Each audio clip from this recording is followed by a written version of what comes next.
Good morning. Second day of Ramadan. Pasok na naman kami 8 to 2:30. 6 hours lang trabaho.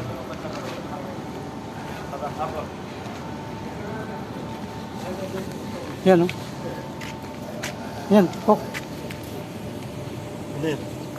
Kung ano siya. May pakuan eh. Tas mo dun. May bunga siya. Trabaho na naman sa trabaho.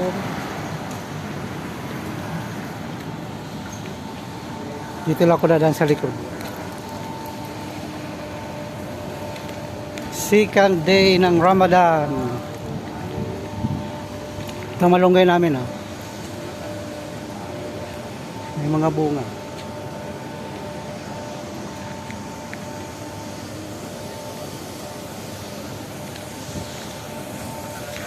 Shoutout sa aking mga anak, mga apo. Kumusta kayo dyan? All. Nanay, kumusta?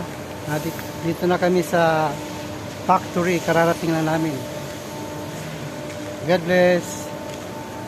Bye bye.